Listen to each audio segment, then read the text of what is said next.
প্রধানমন্ত্রী নরেন্দ্র মোদীর বাসভবনের সামনে বিক্ষোভের সময় লোকসভার বিরোধী দলীয় নেতা রাহুল গান্ধী ও প্রিয়াঙ্কা গান্ধী সহ শীর্ষ বিরোধী নেতাদের আটক করেছে দিল্লি পুলিশ।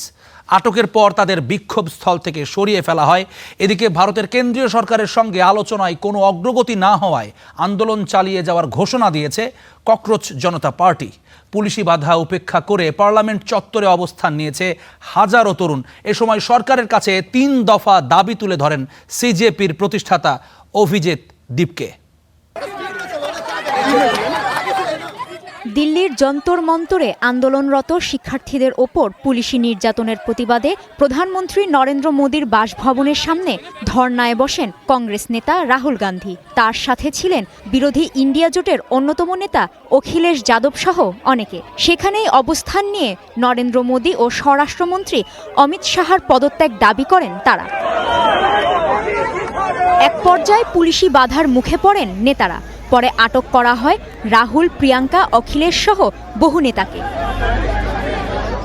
এদিকে সংসদ ভবনের কাছেই অবস্থান নিয়েছে ককরোচ জনতা পার্টির তরুণরা। যোগ দেন বিভিন্ন শ্রেণী পেশার মানুষও। একাত্মতা ঘোষণা করেন আম আদমি পার্টির নেতা অরবিন্দ কেজরিওয়ালের মতো বিরোধী রাজনীতিবিদরা। এ সময় নরেন্দ্র মোদী সরকারের কাছে ৩ দফা দাবি তুলে ধরেন ককরোচ জনতা পার্টির প্রতিষ্ঠাতা অভিজিৎ দীপকে। গত সোমবার রাতভর কর্মসূচি চালিয়ে যায় তরুণরা। জলকামান ও টিয়ার গ্যাসেও পরিস্থিতি নিয়ন্ত্রণে ব্যর্থ হয় পুলিশ। বন্ধ করে দেয়া হয় ইন্টারনেট ও বিদ্যুৎ। পার্লামেন্ট এলাকায় সংঘর্ষের ঘটনায় শিক্ষার্থীদের বিরুদ্ধে মামলা করেছে দিল্লি পুলিশ। এদিকে নিট প্রশ্ন ফাঁস বিতর্কে প্রথমবারের মতো মুখ খুলেছেন প্রধানমন্ত্রী নরেন্দ্র মোদী।